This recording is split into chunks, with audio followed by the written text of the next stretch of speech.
네, 안녕하세요. 유아교육과정 A 나가도록 하겠습니다. 2014학년도 유치원교육과정 A죠. 네, 287페이지입니다. 교재. 기출문제 A의 1번에 가는 유아교육법의 일부이고 나는 3, 5세 누리과정 중 편성 운영의 일부이다라고 되어 있습니다. 유아교육법은 저희가 이제 꼭 알아야 되는 법인데요. 우리 유아교육법은요, 교육기본법에 근거해서 제9조의 근거해서 유아교육에 관한 사항을 정함을 목적으로 합니다. 선생님, 이 부분은 또 시험에 나올 수 있는 부분이라서요. 반드시 외워주시기 바랍니다. 그리고 제1조가 목적이라는 것도 암기하시기 바랍니다. 그리고 제24조가 나왔는데요. 해설 자료 보시면요. 289페이지입니다. 제24조가 초등학교 취학 직전 3년의 무상교육은 3년의 유아교육은 무상으로 실시하되 무상의 내용 및 범위는 대통령령으로 정한다라고 되어 있는데요. 그래서 24조는 무상이죠. 무상으로 실시하되 무상만 쓰셔야 됩니다. 무상교육은 아니고요. 무상으로 실시하되 라고 되어 있는데요. 무상의 내용 및 범위는 대통령령으로 정한다라는 건 시행령에 명시되어 있다라는 겁니다. 저희가 법 체계를 보면요. 법이 있고 시행령이 있고요. 그 다음에 시행규칙이 있습니다. 자, 법은 국회를 통과한 것을 저희가 법이라고 합니다. 그리고 영은요, 국회 통과 전에 혹은 국회까지 통과하진 않아도 자세히 저희가 문서화해야 되는 것들인데요. 대통령령을 시행령이라고 합니다. 그래서 대통령의 영이 시행령이죠. 그래서 시행령은 대통령령을 말한다라고 아시면 되고요. 시행규칙은 정부 관계기관의 장관을 얘기합니다. 유아교육법 같은 경우는요, 교육부 관할이기 때문에 교육부 장관이 유아교육 시행규칙을 문서화하게 됩니다. 그래서 항상 선생님들이 법으로 보셨을 때 무엇은 대통령령으로 정한다라는 것은 유아교육법 시행령에 있다라는 거고 그 부분에 대한 유아교육법 시행령을 반드시 찾아보셔야 됩니다. 시험 범위에 나올 가능성이 크기 때문입니다. 처음에 2014학년도는요. 유아교육법에만 근거해서 나오게 됐었네요. 2번 한번 보시겠습니다. 그래서 문제로 가시면요. 기역에 들어갈 법의 명칭은 교육기본법이고요. 2번 니은에 들어갈 말 한 가지는요. 앞에 가로가 빠진 부분에 들어가는 말만 쓰시면 되죠. 무상입니다.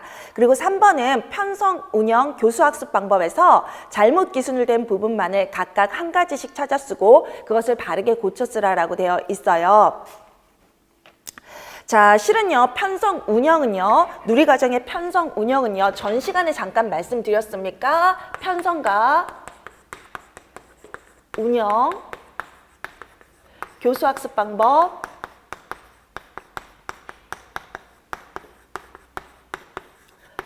평가. 자, 저희가 누리과정의 편성과 운영이라고 하면은요, 요 두 가지만 얘기하는 게 아니라 실은 교수학습 방법과 평가까지 네 항목이 모두 누리과정의 편성과 운영에 포함되어 있다는 거 꼭 기억하시기 바랍니다. 그러면 지금 편성과 운영 중에서요, 편성, 운영, 교수학습 방법까지 나왔는데요. 지금 여기서 잘못된 부분은요, 편성가.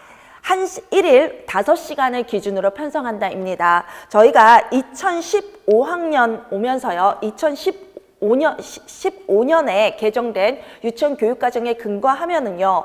이거는 5시간이 아니라 4시간에서 5시간입니다. 자, 선생님, 저희가 누리과정을 2012년에 만 5세가 시행이 됐고 2013년부터 3, 5세 누리과정이 시행됐음에도 현행 유치원 교육과정은 누리과정이 아니라 실은 정식 명칭은 2015 개정 유치원 교육과정인데요. 그 이유는 기존의 누리과정에서 단 한 부분이 2015년에 변경이 되었기 때문입니다. 바로 이 부분이 2015년에 변경이 된 부분인데요. 하루의 교육시간이 누리과정 그 전에 누리과정에 근거하면 일일 교육시간은 3시간에서 5시간이었습니다. 그러다가 2015년에 일일 교육시간이 4시간에서 5시간으로 변경이 됐는데요. 바로 이 부분 때문에 저희는 변경됐다, 개정됐다라고 해서 2015 개정 유치원 교육과정이라고 누리과정을, 현행 누리과정을 부르게 됩니다.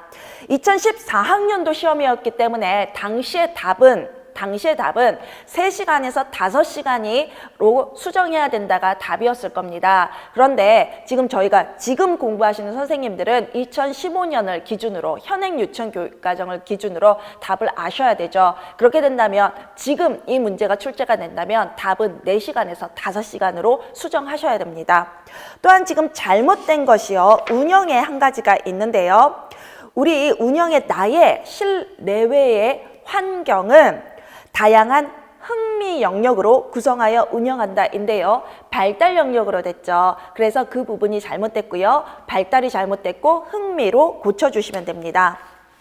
또 하나 잘못된 부분이 한 가지가 더 있는데요. 교수학습 방법에서 교과를 중심으로 여러 활동이 통합적으로 이루어진다라고 되어 있는데요. 이 부분이 잘못됐고요. 주제라고 되어야 합니다. 주제를 중심으로 여러 활동이 통합적으로 이루어지고 있다이고요. 그래서 우리가 이러한 방법을 주제 중심의 통합적 접근법이라고 합니다. 그 마 옆에 287페이지 마 옆에 교과를 중심으로 여러 활동이 이루어지고 있다를 주제로 바꿔주시고요. 주제를 중심으로 바꿔주시고요.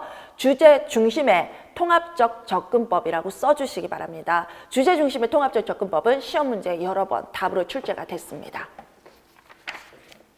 자, 그러면 2번으로 넘어가시겠습니다. 편성 운영이 전반적으로 그 해설 자료에 나와 있는데요. 모두 암기하시고 알아두시기 바랍니다. 기출문제 2번 보시겠습니다. 기출문제 2번의 사상사 문제인데요. 페스탈로치, 프레벨, 그리고 듀이가 나오게 됐습니다. 자, 페스탈로치요. 우리 인간의 본성을 뭐라고 했습니까? 301페이지에 나오는데요.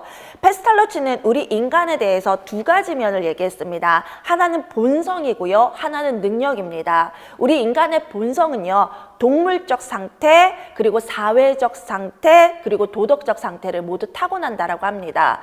그 중에서 유아기, 우리가 태어났을 때는 동물적 상태가 큰 범위를 차지하고 있고요. 그리고 사회적 상태가 점점 큰 범위로 나이가 들수록 커져간다라고 합니다. 도덕적 상태는요, 누구나 가지고는 있지만 이 도덕적 상태가 넓은, 가장 많은 범위를 차지하기 위해서는요, 무단한 노력이 필요하고 누구나 도덕적 상태로 나아가는 것은 아니라는 것이 페스탈로치의 입장입니다. 그리고 인간의 능력을 3가지로 봤습니다. 저희가 아주 쉽게 지, 덕, 체로 보고 있는데요. 지가 헤드고요. 그리고 덕이 할트고 그 다음에 체가 핸드죠. 그래서 3H라고 저희가 말하기도 합니다. 이 3가지 능력은 저희가 타고나는데요. 이것이 나중에 우리가 발현시켜주는 것이 교육이다라는 게 페스탈로치의 입장입니다. 그럼 페스탈로치가 기억에 들어갈 인간 본성의 능력을 나타내는 것 3가지를 쓰라라고 하는데요. 선생님들께서 이 답을 헤드, 핸드, 하트 이 3가지로 쓰셔도 되고요. 지, 덕, 체라고 쓰셔도 됩니다. 그래서 한국말로 충분히 쓰셔도 되기 때문에 굳이 영어로 쓰실 필요는 없고요. 만약 영어로 쓰시겠다라고 한다면 정확하게 영어 철자를 써주셔야 되고요. 만약 헤드 이렇게 한글로 쓰시는 경우에는 정답 처리되기가 힘들다라고 보시면 됩니다. 그냥 지, 덕, 이렇게 답으로 적어주시면 됩니다. 물론 영어로 적어주셔도 되지만 그럴 경우에는 철자를 분명하게 적어주시기 바랍니다. 지가 헤드고요. 할트가 덕입니다. 그리고 체는 핸드입니다. 철자 잘못되시면 오답 처리된다. 알아두시기 바랍니다. 그 다음에 니은에 들어가는 거요. 니은에 들어가는 거 얼뜻 봐도 실물 교육이나 노작 교육처럼 아동의 직접 경험 또는 직접 체험을 무엇을 통해서 가르쳐야 되는데 직관이네요, 선생님. 그냥 읽어만 봐도 체험을 통해서 알 수 있는 거, 경험을 통해서 알 수 있는 거, 만져서 알 수 있는 거 직관이죠. 자, 그런데 페스탈로치는요, 직관을 두 가지로 얘기했어요. 외적 직관과 내적 직관으로 얘기했는데요. 외적 직관은 감각기관을 통해 외계의 인상을 받아들인다라고 하는데요. 저희가 물체의 상을 그대로 그 이미지를 눈으로 받아들이는 거, 눈으로 외부의 상을 관찰하는 거, 그것을 외적 직관이라고 하고요.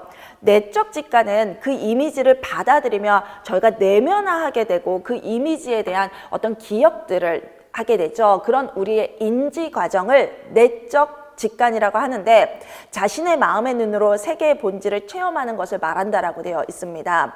그런데 선생님, 제가 드린 자료의 302페이지를 보시면요. 302페이지를 보시면요. 직관의 원리가 있고 그 직관의 원리에 제가 직관은 외적 직관과 내적 직관으로 구분할 수 있다. 외적 직관은 감각기관을 통해 외부의 인상을 받아들이는 거고, 내적 직관은 마음의 눈으로 세상의 본질을 체험하는 것이다 라고 되어 있는데, 지금 시험 지문, 기출 지문에 나온 것과 제가 드린 자료에 어떤 외적 직관, 내적 직관의 설명이 오타 하나 없이 동일하지 않습니까? 그런데 제가 드린 자료는 전공서의 자료입니다. 그런데 기출 문제에 그 전공서의 문장이 그대로 나온 겁니다. 우리 시험은 그렇습니다. 우리 시험은 전공서의 문장을 그대로 지문에 옮겨서 출제를 하게 되는데요. 이유는 제가 이제 우리 선생님들께 말씀드린 것처럼 저작권법에 의하면 국가고시는 저작권법에 영향을 받지 않기 때문에, 그걸 지킬 필요가 없기 때문에 전공서의 문제를 그대로 출제하게 된다. 그리고 이렇게 전공서의 문장을 그대로 저희가 옮겨 썼을 때 이의제기라든가 논란이 없고 증거가 확실하기 때문에, 출제 근거가 확실하기 때문에 그렇게 전공서를 100% 인용한다라고 말씀을 드렸습니다. 그래서 전공서를 읽는 것이 중요한데요. 선생님들께서 전공서를 읽으신다라고 할 때 보통 한 권의 전공서에서 나오는 건 아니고요. 각 파트당 10권은 보셔야 되는 겁니다. 그런데 그렇게 보시고 시험 공부를 하신다면 그거는 이제 1년 만에 하시는 공부는 아니죠. 그런데 제 책 같은 경우에는 지금 제가 전공서를 10권 이상을 보고 핵심을 종합한 것들이거든요. 그래서 그 문장을 그대로 여러 번 읽어보신다면 똑같은 문장이 시험 문제에 출제되는 걸 보실 수가 있으실 겁니다.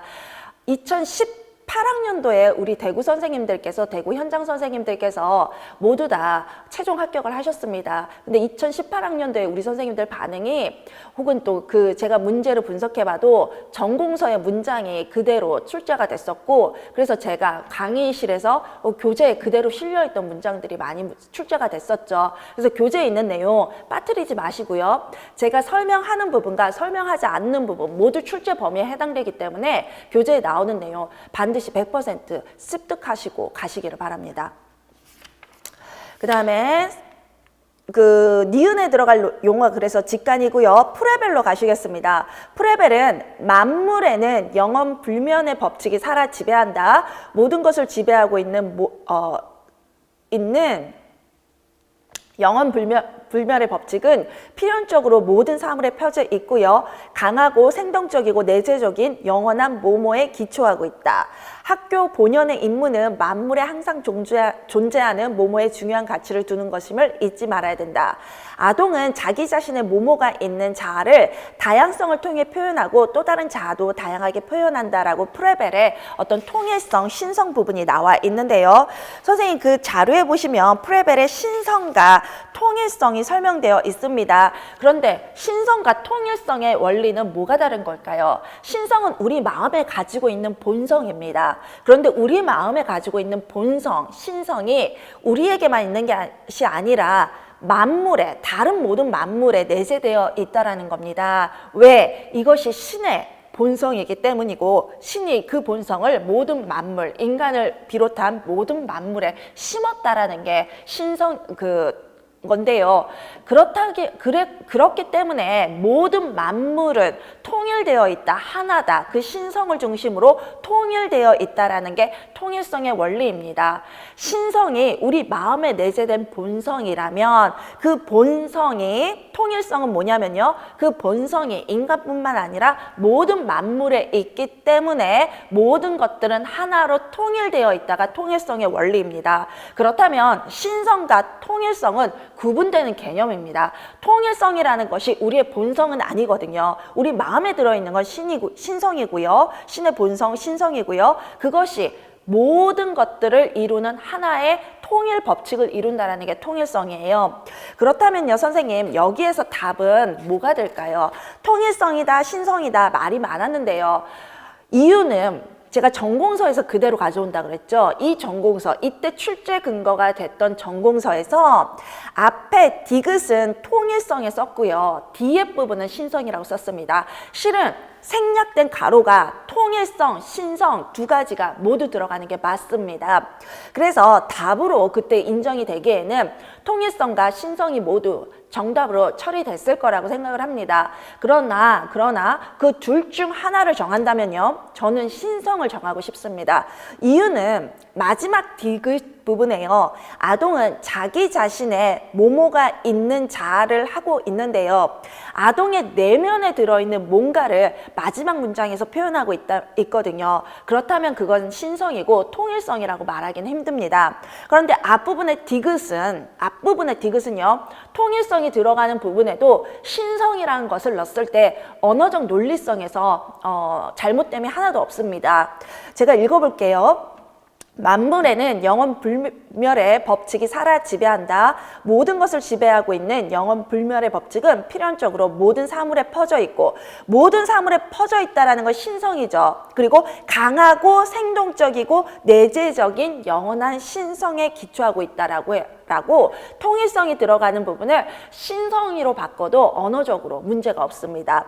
그 다음에 학교 본연의 의무는 만물에 항상 존재하는, 모든 것에 존재하는 건 안에 내면에 있는 건 신성이거든요. 그래서 신성이 들어가도 상관이 없고요. 신성이 들어가는 게 더 자연스럽고요. 신성에 중요한 가치를 두는 것임을 잊지 말아야 한다. 그리고 아동은 자기 자신 안에 있는 거니까 신성이란 말이 더 많죠. 신성이 있는 자아를 다양성을 통해 표현하고 또 다른 자아도 다양하게 표현한다라고 되어 있습니다.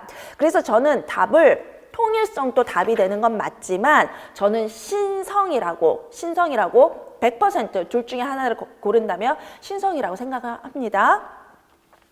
그 다음에 리을 미음에 들어가는 것은 듀이의 이론인데요. 선생님 듀이는요, 경험 중심의 교육을 주장하게 됐죠. 그래서 듀이의 어떤 그 부분을, 듀이의 교육이 우리 해설서에 그리고 유아교육에 들어와 있기 때문에요. 선생님들께서 이 부분을, 듀이 이론은 모르면 안 됩니다. 지금 이번에 출제된 모든 학자가, 모든 사상자가 실은 중요한 학자죠. 그런데 듀이의 교육 원리 및 방법 한번 보시겠습니다. 교재 306페이지인데요. 자, 저희가요, 아이들은, 듀이의 생각은 교육은 계속적인 경험의 재구성이라고 합니다. 아이들에게 교육이라는 걸 하기 위해서는요, 아이들의 경험, 직접적인 상호작용이 가장 중요하다라고 하는데요. 그래서 교육 원리 중에서 경험의 원리를 중시합니다. 경험을 하게 되면 우리는 그 안에서 무언가를 배우게 됩니다. 그리고 우리의 인지 구조는 더 쌓여가겠죠. 그런 것들을 변화라고 합니다. 경험을 통해서 우리는 변화되어 간다라는 게 듀이의 생각이고요. 그것을, 경험 부분에 중점을 둔 것을, 그 교육의 과정이고 얘는 결과가 되는 거죠. 경험이라는 방법을 사용해서 교육을 하고 그렇게 된다면 우리 아이들은 변화라는 결과를 보게 된다는 게 듀이의 생각인데요. 이러한 과정에 초점을 둔 것을 경험의 원리라고 하고 결과에 초점을 둔 것을 변화의 원리라고 합니다. 그런데요, 이 경험에는 두 가지 방법이 있습니다. 횡적인 경험, 선생님들께서 주변에서 하게 되는 횡적인 경험이 있고요. 나이가 들어감에 따라서 시간적으로 하게 되는 종적인 그 상호작용이 있는데요. 이런 횡적인 상호작용을 상호작용의 원리라고 했습니다. 그리고 이런 종적인 상호작용을 시간적으로 계속하게 되는 상호작용을 연속성의 원리라고 했습니다. 그럼 여기서 선생님들께서 저에게 많이 하는 질문이요. 상호작용의 원리와 연속성의 원리는 경험의 원리에 들어가냐, 변화의 원리에 들어가냐인데요. 선생님들께서 횡적인 경험을 제가 상호작용이라고 했고 종적인 경험을 제가 연속성의 원리라고 했죠.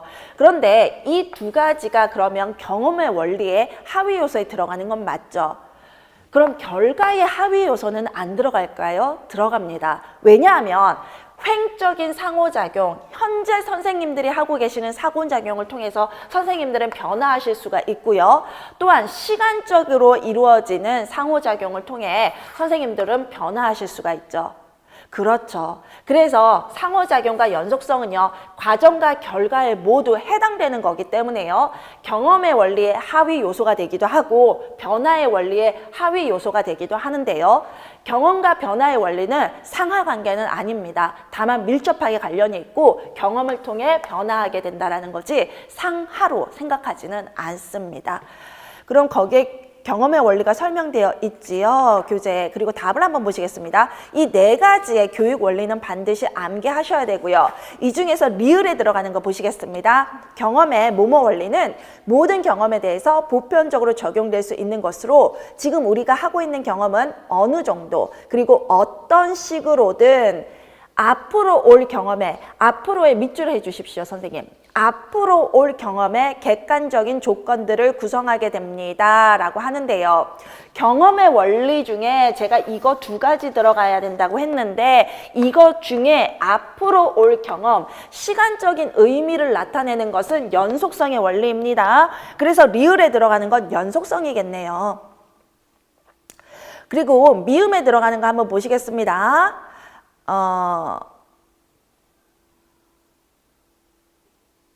그 뒷부분을 제가 계속 읽어드려야 되죠. 리을에 해당되는 거, 그 연속성에 해당되는 거. 어떤 식으로도 앞으로 올 경험에 객관적인 조건들을 구성하게 되고 나아가 지금 하고 있는 것이 앞으로 경험하게 될 외부적인 조건들을 구성하는 데 영향을 미친다. 시간적인 의미 확실하죠. 그래서 리을에 들어가는 건 연속성이고요.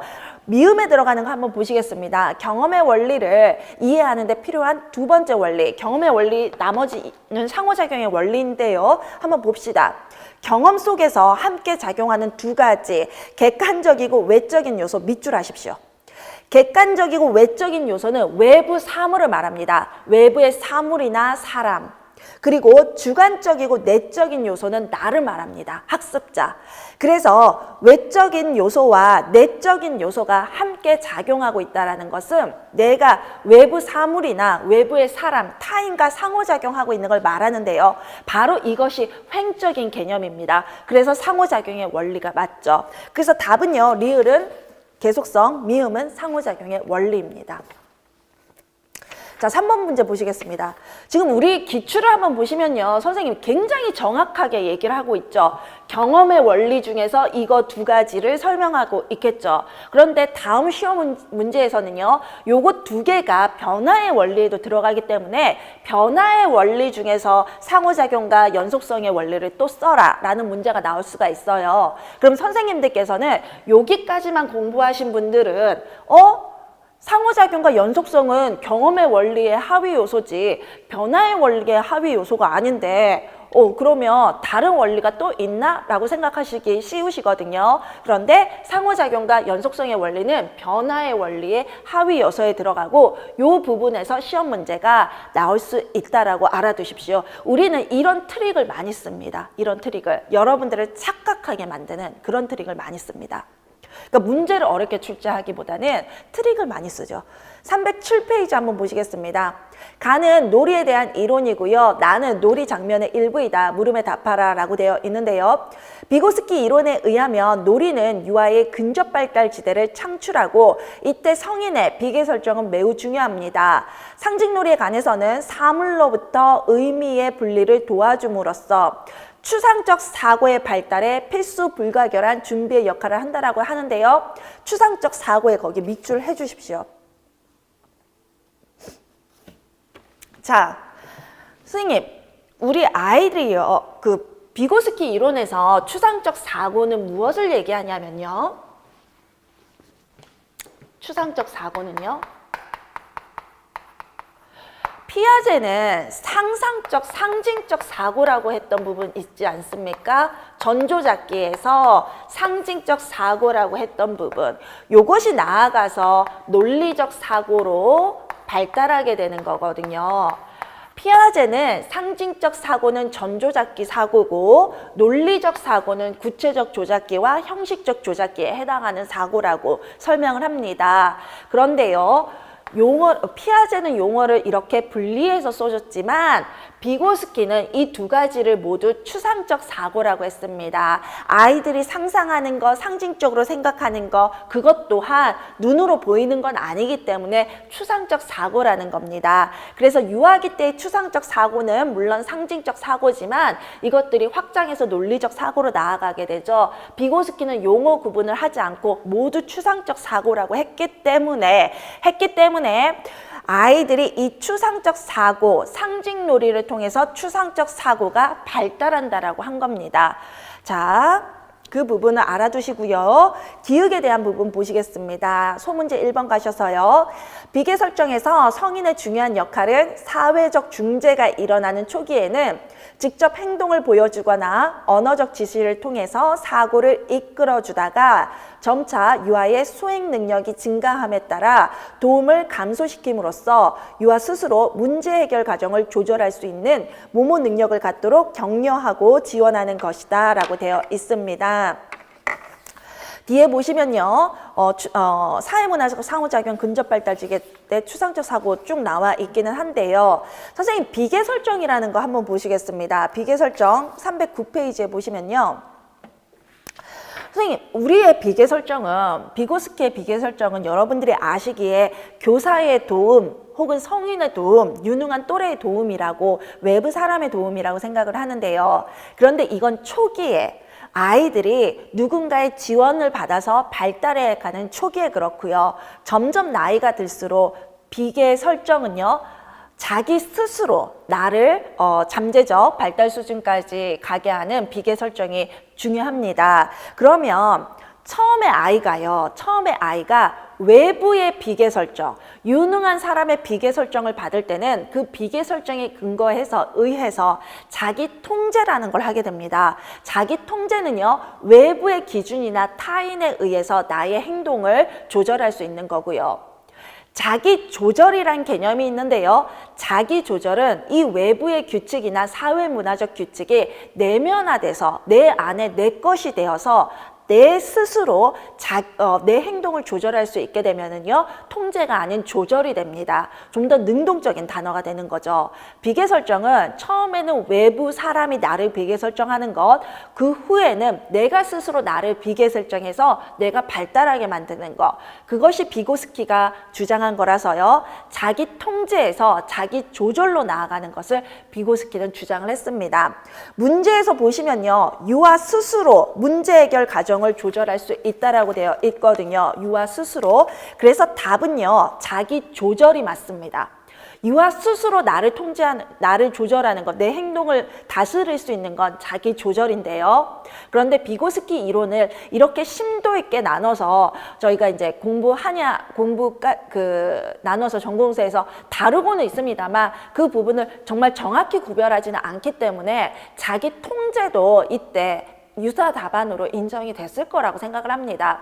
100% 답은 말씀드린 것처럼 유아가 스스로 나를 조절하는 거기 때문에, 자신을 조절하는 거기 때문에 자기 조절이 답이 맞습니다. 그렇지만 자기 통제까지도 유사 답안으로 인정이 됐을 거라고 생각을 합니다. 당시에. 니은과 디귿에 들어갈 용어를 각각 한 가지씩 쓰라 그랬는데요. 니은에 들어가는 거 한번 보시겠습니다. 피아제 이론인데요. 선생님, 피아제 놀이 이론은 세 가지로 이루어집니다.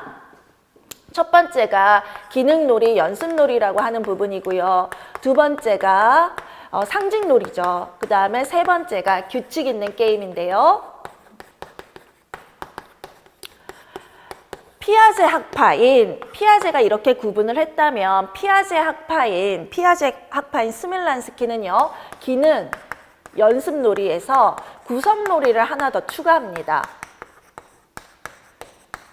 그리고 상징놀이를 주장을 하게 되고요. 규칙 있는 게임을 주장을 하게 되는데요.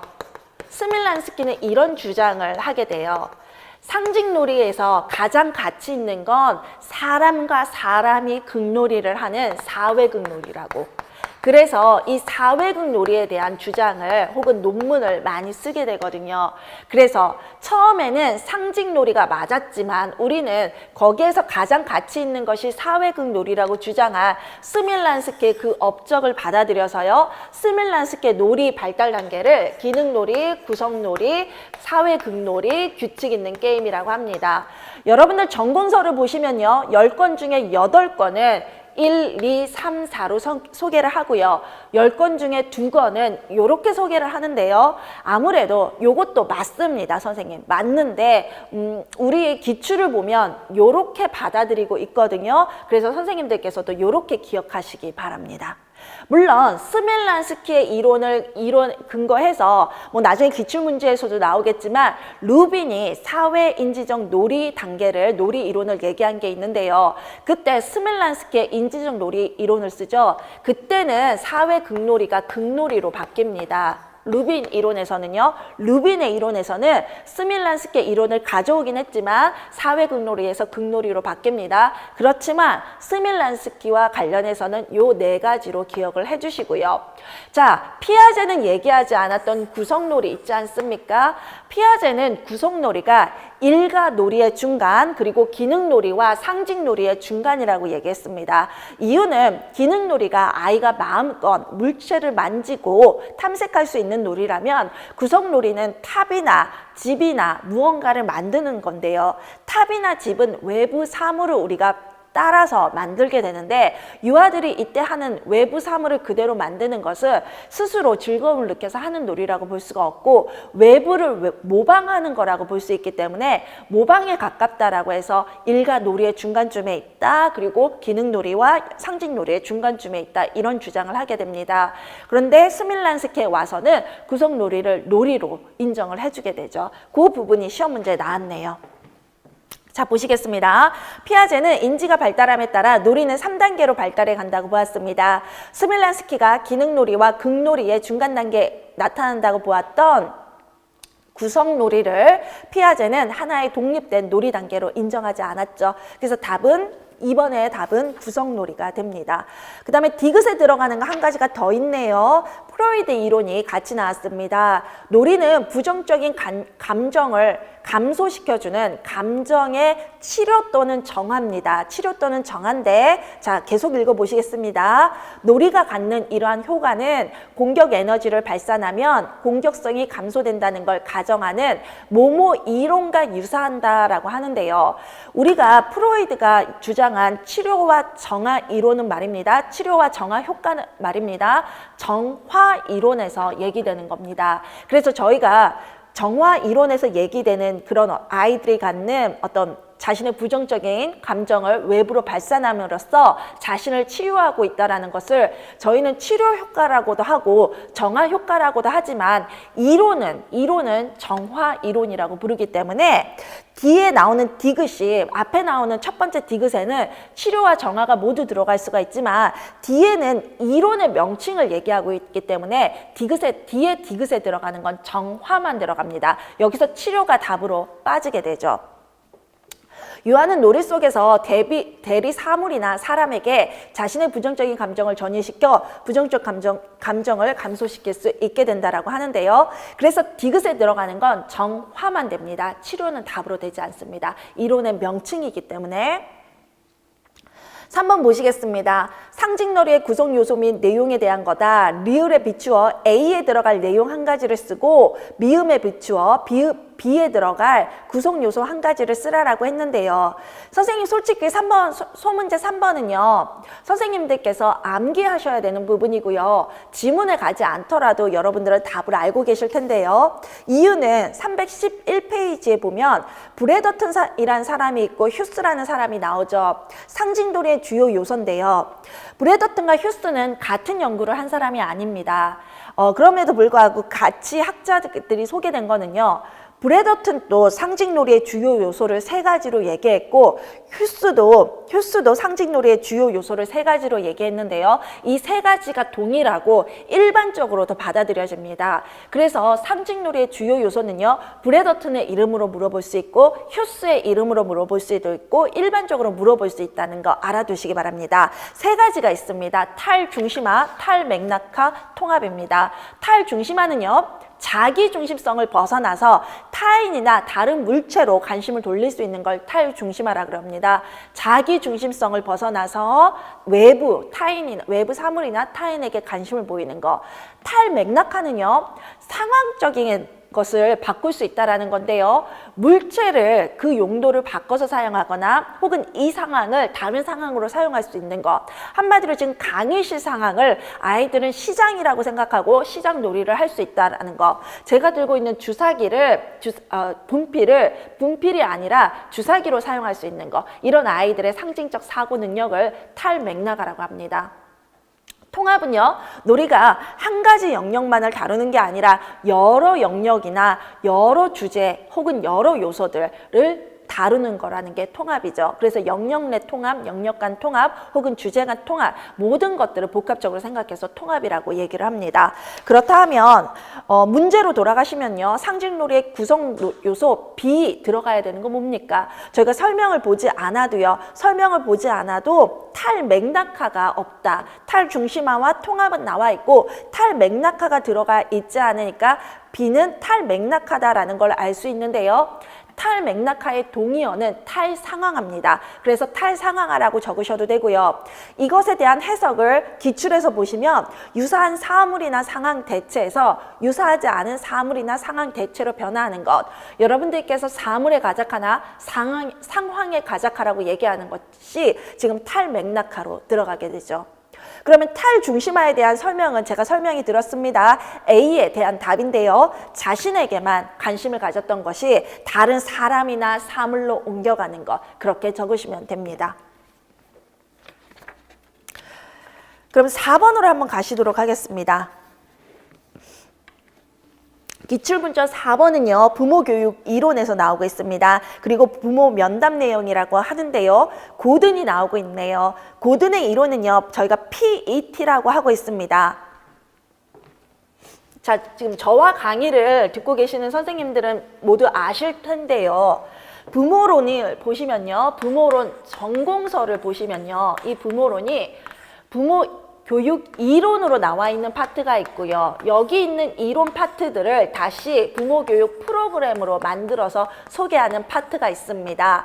고든은 이 이론의 학자들로 소개되어 있고요. 고든의 이론은 PET라고 해서 프로그램에도 소개되어 있습니다. 그런데 이 부분이, 이 내용이 다른 게 아니라 동일하더라. 그래서 고든의 이론은 이론적으로도 물어볼 수 있고 프로그램 PET라고도 물어볼 수가 있는데요. 한마디로 고든 이름을 삭제하고 PET라고 해도 선생님들은 고든 이론을 얘기하는구나 라고 분명히 아셔야 됩니다. 고든은 부모 효율성 훈련 PET에서 부모의 성격이나 자녀의 특성 혹은 자녀의 행동이 발생하는 시간이나 장소와 같은 상황적 요인이 부모의 뭐뭐뭐뭐 수준에 영향을 미친다라고 보았습니다. 이것이 뭐냐면요. 수용성입니다. 전공서에는 수용성이라고 대부분 나와 있는데요. 민감성이라고 나온 전공서가 간혹 한두 건 있습니다. 그런데 제 입장은 저희가 이제 기출이 답을 공개는 하지 않지만 전공서에 나온 모든 용어는 똑같이 동의어로 인정된다라는 게 제 입장이고요. 그래서 대부분의 전공서에서 부모의 수용성 수준 파악하기라고 나와 있지만 민감성이라고 하셔도 답으로는 인정이 됐을 것 같습니다. 그렇지만 대부분의 전공서에서 수용성이라고 하기 때문에 선생님들께서 답으로 적으실 때 웬만하면 수용성이라고 적으시길 바랍니다. 일단 답은 수용성이고요. 기억에 들어가는 거. 니은 한번 보시겠습니다. 아, 문제가 되는 사람이 누구인가에 따라서 그 해결 방안이 다르다라고 하는데요.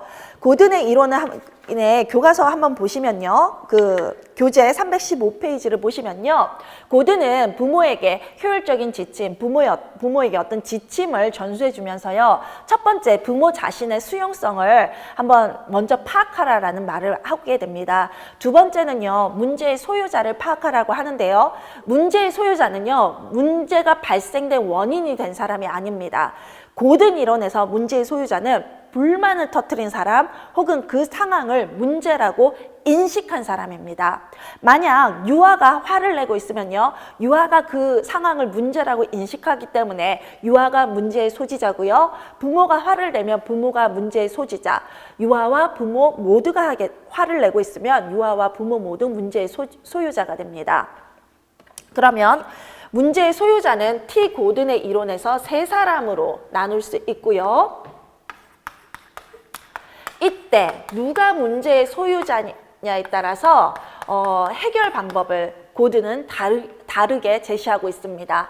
아이가 화가 나서 그 상황을 문제라고 인식했을 때는 부모는 잘 들어주라라고 합니다. 우리는 이것을 반영적 경청이라고 합니다. 반영적 경청은요. 적극적 경청이라고도 하셔도 됩니다. 동의어로 인정이 됩니다. 그리고 부모가 화가 나서 아이에게 어떤 얘기를 해야 될 때는요. 나 메시지, 나 전달법을 사용해서 전달하라고 합니다. 그것이 그래서 해결 방법은 나 전달법입니다. 그런데 유아와 부모 모두 화가 났을 때는요. 사람한테 화를 내지 말고 그 문제 자체에 집중을 해서 누가 이기는 것도 지는 것도 아닌 문제를 해결하는 데 초점을 두라라고 합니다. 우리는 이것을 무승부법이라고 합니다. 누가 이기고 지는 것이 아니다라고 해서 무승부법이고요. 간혹 둘 다 이긴다라고 해서 양승법이라고 하고요. 그리고 둘 다 지지 않는다라고 해서 무패법이라고도 합니다. 그런데 가장 좋은 용어는 이거기 때문에 저와 함께 하시는 분이라면 무승부법이라고 적어주시기 바랍니다. 뜻은 뭐 이거 양쪽 다 이긴다, 둘 다 지지 않는다지만 그거보다는 고든이 얘기한 거 뭐 승자나 패자를 따지지 않는다, 문제 자체에 집중한다기 때문에 무승부법이 T 고든 이론에서 가장 적합한 용어입니다. 그러면 니은에 비추어 이러한 문제의 소유자에 따라서 다른 해결책 세 가지에 비추어서요. 디귿과 미음 상황에 적절한 부모의 의사소통 기술을 각각 한 가지씩 쓰라라고 하는데요. 디귿 한번 보시겠습니다. 준이가 유치원에 가는 걸 싫어해요. 어제는 유치원에서 함께 놀 친구가 없다고 울었어요 라고 했어요. 여기서 불편함을 얘기하고 있는 사람이 누구입니까? 준이입니다. 준이는 유아죠. 그럼 유아가 지금 이 상황을 문제라고 인식하고 있는 거죠. 그럴 때 부모의 기술은 해결 방법은 반영적 경청 혹은 적극적 경청입니다. 그래서 답은 그렇게 되고요. 미음에 들어가는 의사소통 한번 보시겠습니다. 아, 미음에 어머니가 지금 얘기하고 있어요. 준이 어머니가 제가 전화 통화할 때마다 옆에 가서 말을 걸거나 소리를 질러서 꼭 해야 하는 통화를 못하게 해요. 그럴 때는 정말 화가 나고 속상해요. 누가 화가 난다라고 하고 있습니까? 어머니가 화가 난다라고 하고 있습니다. 부모가 화가 났다. 부모가 문제의 소유자다. 그때 써야 되는 방법은 나 전달법이죠. 나 전달법이라고 쓰시면 되고요. 나 메시지라고 쓰시는 분 있으십니까? 나 메시지? 이것도 동의어로 인정되는 표현이긴 합니다만은 그것보다는 전공서에서 이 용어를 많이 쓰고 있기 때문에 이 용어를 써주시기 바랍니다. 로저스 3번 문제 보시겠습니다. 로저스의 상담 이론에서 제시한 상담 태도 중 리을에 해당되는 용어 한 가지를 쓰라라고 되어 있어요. 자, 그럼 로저스 이론을 저희가 먼저 알아야 되죠. 로저스는 이론이 두 가지가 있습니다. 인본주의 학자인 로저스의 이론은 두 가지가 있는데요. 첫 번째가 자아중심적 이론입니다. 그리고 이 자신의 이론을 자신의 또 다른 이론인 내담자 중심 이론에 적용하게 되는데요. 로저스는 이런 얘기를 합니다. 나는 모든 사람들은 자신의 문제를 해결할 힘을 자신의 내부에 가지고 있다. 그래서 자신을 중심으로, 자아를 중심으로 성장하고 발달하려고 한다라는 게 로저스, 인본주의학자 로저스의 생각입니다. 내담자 중심 이론은요, 그렇게 우리는 우리의 문제를 해결할 힘을 우리 내부에 가지고 있기 때문에 상담자가 내담자에게 해결 방법을 제시할 필요가 없다. 상담자가 해야 되는 일은 내담자 스스로 자신을 해결 방법을 찾도록 도와줘라. 그게 내담자 중심 이론입니다.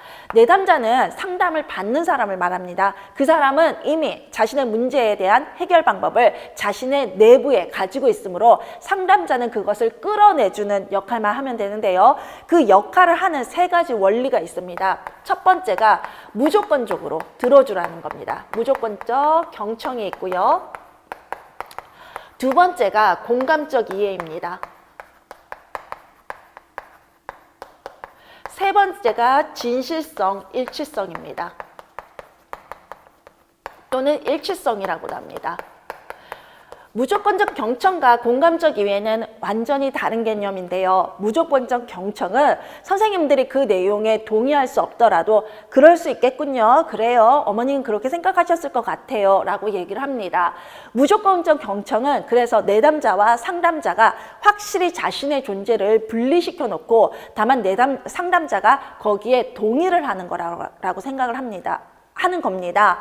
공감적 이해는요. 공감은 다릅니다. 어떤 타인의 감정을 보듯이 긍정을 하는 게 아니라요. 그 내담자의 그 상처나 정서 혹은 마음을 그때의 정서를 상담자가 그대로 내 것 같이 느끼는 겁니다. 그래서 정말 내담자의 심정을 자신의 심정처럼 제가 어머니라도 그때 정말 그렇게 마음이 아팠을 것 같아요 라고 이해해 주는 게 공감적 이해입니다. 무조건적 경청은요, 그 마음을 이해할 필요는 없습니다. 그냥 어머니는 그러셨겠군요 라고 들어주시는 거고요. 그 어머니의 감정을 내 걸로 느낄 필요는 없습니다. 그냥 네 맞아요 라고 해주는 거고요. 두 번째 공감적 이해는 그걸 넘어서서 정말 어머니의 마음을, 아픔을 선생님들께서 그대로 느끼면서 이해해 주는 걸 공감적 이해라고 합니다. 그런데 이때요 선생님들께서 겉과 속이 다른 태도를 보이셨다라면 어머니께서 눈치채시지 않으실까요? 내담자가 눈치채지를 않을까요? 그래서요 로저스는 상담자에게 겉과 속이 일치해야 된다라고 주장을 하는데요. 그것이 진실성, 일치성입니다. 그러면 문제에 나온 로저스 이론에서 리을에 해당되는 거 한번 보시겠습니다. 어머니께서 준이 입장이 되어 준이의 마음을 이해하고 정서적으로 함께하는 건데요. 자, 어머니가 상담자가 되는 거죠. 준이 입장에서 내담자가 되어서 준이의 마음을 이해하라 그랬습니다. 그리고 정서적으로 함께하라고요. 그러면 그냥 무조건으로 맞다라고 하는 게 아니라 공감적으로 이해하고 있는 거죠. 정말 함께하라 그 정서를. 그것이 공감적 이해이고요. 그래서 답은 공감적 이해가 되겠습니다. 이 세 가지에서 비읍에 해당하는 강화의 종류 한 가지를 써라 그랬는데요. 비읍에 들어가는 거 한번 보시겠습니다. 아, 선생님 이거 프리맥의 원리와 논란이 됐던 거죠. 준이가 음식을 골고루 잘 먹을 때마다 준이가 좋아하는 동화책을 읽어주기로 했어요. 프리맥의 원리 쓰신 분들 많죠. 프리맥의 원리 맞습니다, 선생님. 여기에 행동주의 든 행동 수정 전략 중에서 무엇이 사용됐냐 그러면 프리맥의 원리가 맞습니다. 프리맥의 원리는요, 아이에게 어떤 행동을 하도록, 바람직한 행동을 하도록 약속을 하고요. 약속의 개념이 들어갑니다. 그 약속을 아이가 지키면 그 아이가 원하는 정적 강화를 제공하는 겁니다. 정적 강화는요, 긍정적인 강화물이죠. 강화물을 제공해 주는 거죠. 그래서 아이가 싫어하는 걸 주는 게 아니라 아이가 좋아하는 강화물을 주는 게 정적 강화인데요. 이 프리맥의 원리는 아이가 바람직한 행동을 했을 때, 그리고 그 사전에 어떤 약속에 의해서 그 행동을 했을 때 바람직한 아이가 원하던 강화물을 주는 거, 정적 강화를 주는 거거든요. 그럼 이 문제는요, 만약에 원리를 물어봤으면, 행동 수정 전략이나 원리를 물어봤으면 프리맥이 원리가 맞습니다. 그런데요. 3번 문제 한번 읽어보세요. 여기에 해당하는 강화의 종류 한 가지를 쓰라 그랬습니다. 행동 수정 원리를 쓰라는 게 아니라 그 행동 수정 원리에서 사용한 강화가 무엇이냐를 물어봤거든요. 그래서 답은 정적 강화가 됩니다. 프리맥의 원리는 답이 될 수가 없습니다. 여기서는 프리맥의 원리에 해당하는 강화의 종류 한 가지를 쓰라 그랬기 때문에 정적 강화가 답이 되고요. 여러분들이 많은 분들이 프리맥의 원리라고 쓰셨는데 그거는 지문에는 프리맥의 원리가 해당되는 게 맞지만 그 프리맥의 원리를 쓰라는 게 문제가 아니라 그 프리맥의 원리에서 사용된 정적 강화냐 부적 강화냐 그 둘 중에 하나를 쓰라 그런 게 쓰라는 문제였기 때문에 답은 정적 강화가 답으로 됩니다. 그래서 굉장히 재밌죠. 우리 기출이요 이래요. 지문만 읽어보면 이것도 답이 되고 저것도 답이 돼요. 그런데 소문제에서 그 둘 중에 한 가지 중에 뭐가 답인지를 분명하게 가르쳐 줍니다. 그래서 소문제를 지문보다 더 중요하게 읽으셔야 됩니다. 기출문제 A-5번 보시겠습니다. 가나다는 5세반 유아 평가에 관련된 내용의 일부이다. 물음에 답하라 라고 되어 있는데요. 쌓기놀이 영역에서 민재의 때리는 행동 원인을 알아보기 위해서 기억을 활용하여 관찰했다라고 합니다. 때리는 행동은 물기, 꼬집기, 치기, 사물을 던지는 행동으로 조작적 정의를 내렸다라고 했네요. 기억을 통해 민재의 문제 행동 원인을 찾아 이에 적절한 행동 지도를 해야 되겠다라고 되어 있어요. 자, 기억에 들어갈 관찰법의 종류 한 가지를 쓰라 그랬는데요. 니은이 관찰 기록 작성 방법에 비추어 적절하지 않은 이유요. 일단 기억 한번 보시겠습니다. 기억은 가인데요. 선생님 가 한번 보세요. 그 표, 문제 그 지문의 표. 관찰 시간이 있고요. 선행 사건이 있고 행동이 있고 후속 사건이 있죠. 요거는 사건 표지법입니다. 사건 표지법 중에서도 A, B, C 서술식 사건 표지법인데요. A, B, C 서술식 사건 표지법인데 A가 선행 사건을 얘기하고 B가 행동을 얘기하고 C가 후속 사건을 얘기합니다. 그럼 선생님들께서는 이때 또 논란이 됐던 건 사건 표지법이라는 답을 적는지 서술식 사건 표지법이라는 ABC 서술식 사건 표지법이라는 답을 적는지가 논란이 됐었는데요. 그것도 소문제에서 나눠집니다. 기억에 들어갈 관찰법의 종류를 적으라 그랬죠.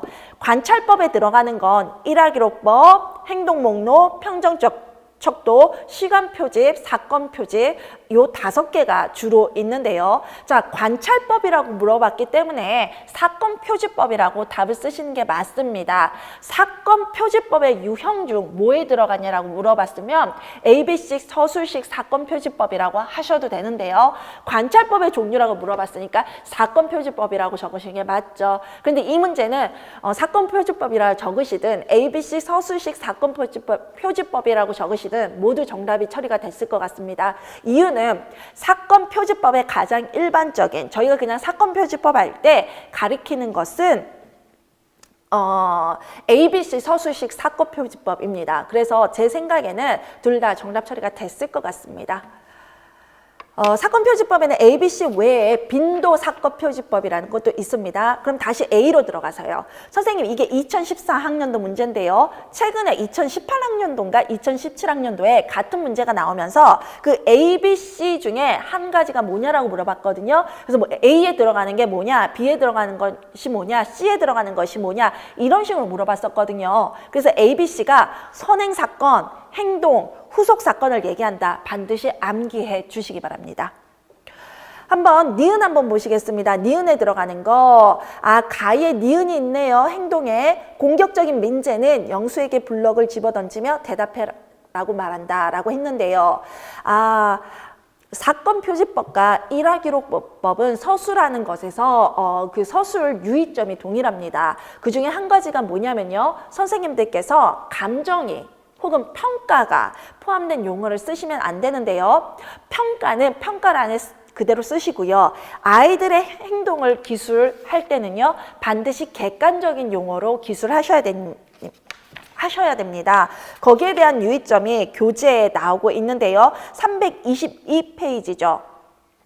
그래서 여기서 지금 잘못한 것은 공격적인 민재는에서 공격적인이 잘못됐습니다. 공격적인은 교사의 주관적인 판단, 표현이므로 이러한 것들을 관찰기로 작성 방법에 근거해서 쓰시면 안 됩니다. 그대로 눈에 보이는 그대로 객관적으로 서술을 하셔야 됩니다. 2번 디귿에 들어가는 용어 한번 보시겠습니다. 민재의 기본생활 습관을 알아보기 위해서 부모형 질문지법을 활용했다. 질문의 문항에 대한 반응은 뭐뭐 형식으로 응답하게 됐다라고 하는데 뭐뭐 형식은 민재의 기본생활 습관에 대한 단순한 출연 유무는 아니라 기본생활 습관 형성 정도에 대한 정보를 제공해 준다라고 되어 있습니다. 밑에 보시면요. 무슨 형식인가라고 했는데요. 자, 질문이 나열되어 있습니다. 질문이 나열되어 있으면 관찰법 중에서 행동 목록법과 그다음에 이제 평정 척도가 그러한데요. 행동 목록은 유무만 표현합니다. 그래서 yes, no만 표현하는 게 행동 목록이고요. 평정 척도는요. 유무가 아니라 질적인 수준을 같이 평가하게 되는데 여기서 나온 것처럼 전혀 그렇다, 보통이다, 매우 그렇다 혹은 숫자 1, 2, 3, 4를 두고 표시하게 하는 거죠. 그러면 디귿에 나온 거는요. 답은 평정 척도네요. 그런데 평정 척도에 근거할 때 질문지 문항 작성 방법에 비추어 적절하지 않은 것을 찾으라 그랬는데요. 평정 척도에 대한 내용도 교재 323페이지에 나와 있죠. 한 문항당, 한 질문 하나당 한 문항당, 한 문장당 하나의 질문만을 물어봐야 됩니다. 그런다고 했을 때 나의 마지막 질문, 자녀는 규칙적으로 자고 적당량의 음식을 골고루 먹습니까? 이것은 하나의 문장 안에 두 가지를 물어봤거든요. 그렇게 물어보면요. 어떤 아이는 잘 자지만 밥은 잘 안 먹어요. 그러면 이 질문에서 규칙적으로 자는 건 맞는데 적당량의 음식을 골고루 먹는 건 아니니까 도대체 전혀 그렇지 않다에다 표시를 해야 되는지 매우 그렇다에 표시를 해야 되는지 문제가 생기게 되죠. 그래서 한 문장당 하나만을 답하는 겁니다. 바로 그 부분이 틀린 부분입니다. 이유를 쓰실 때 자녀는 규칙적으로 자고 적당량의 음식을 골고루 먹습니까? 라는 한 문항에서 두 가지 사항을 동시에 물어보고 있으므로 적절하지 않다라고 적으시는 게 가장 정확하시죠. 자, 이렇게 서술로 쓰시는 부분 있잖아요. 이유를 서술하시는 부분이요. 생략하지 마세요.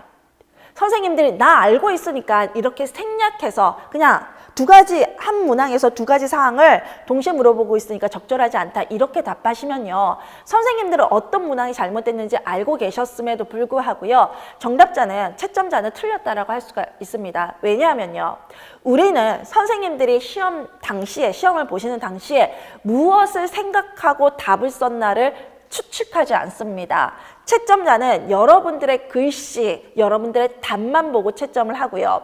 그 답에서 유추되는 것, 추측되는 것, 추론할 수 있는 거 하지 않습니다. 그럼 객관성을 잃게 되죠. 그래서 선생님이 무엇을 생각했느냐가 중요한 게 아니라 무엇을 답안으로 썼느냐, 100% 확실한 답을 그대로 서술을 했느냐가 중요한데요. 바로 이런 문항 때문에 선생님들의 가채점 결과가 바뀌는 겁니다. 선생님들은 정답을 썼다라고 생각하지만 채점자는 이 설명은 미흡해 또는 알긴 알겠는데 이 사람이 알았다는 건 알겠지만 자신이 글로 다 표현하지 않았어 또는 언어적인 논리성이 부족해 해서 틀린 답으로 인정할 수 있고요. 가채점, 시점씩 내려가시는 분들 답안 채점하시는 답안 채점, 모의고사 채점하시다 보면요. 이런 특성을 그냥 간략하게 저 알고 있거든요 하시면서 쓰시는 분들이 대부분입니다. 그래서 답은 알고 있는 게 중요한 게 아니라 선생님들이 어떤 답을 어떻게 명확하게 글로 서술하셨는지가 중요하기 때문에 반드시 정확하게 100% 답을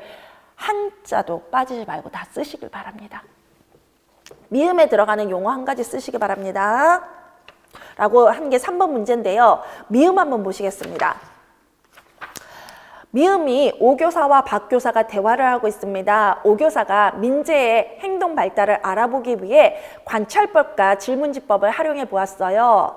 자, 두 가지 사용했어요. 관찰법, 질문지법. 다른 유아들과 비교해 볼 수 있는 좀 더 체계화된 평가 방법이 있을까요? 선생님, 질문지법은 다른 게 아닙니다. 관찰법에서 행동 목록과 평정 척도를 저희가 이 두 가지를 질문지법이라고 하기도 합니다. 이유는 행동 목록도 이미 질문 리스트가 만들어져서 yes, no만 표시하는 거고요. 평정 척도도 마찬가지로 질문이 이미 만들어져서 어떤 질적인 정도만 저희가 표시를 하는 거기 때문에 질문이 만들어진 리스트라고 해서 둘을 질문지법이라고 하시는데요. 여러분들이 답으로 적으실 때는 질문지법이 아니라 행동 목록은 정확히 행동 목록법, 평정 척도는 정확히 평정 척도법으로 적으실 때 지문이나 문제에서 질문지법이라고 나왔을 때 이건 평정 척도와 행동 목록을 모두 표현하는 그 단어구나라고 이해하시기 바랍니다. 자, 미음에 들어가는 거, 그 둘을 사용했는데 좀 더 체계화된 평가 방법이 있을까요? 라고 되어 있습니다. 박교사가 모모를 실시해보면 어떨까요? 모모는 실시하기 전에 특별한 훈련이 필요할 수 있어요. 전문 지식이 요구돼요. 그렇지만 개인차를 비교할 수 있도록 기준을 제시해 주잖아요. 모모는 개발 과정에서 신뢰도, 타당도 검증했어요. 라고 되어 있는데 바로 그 부분 밑줄 쳐주세요. 요 문제의 답을 검사법이라고 하시는 분이 있는데요. 검사법은 오답입니다. 답이 아닙니다. 왜냐하면 이 검사법에는 두 가지가 있습니다. 표준화 검사와 교사 제작 검사가 있습니다.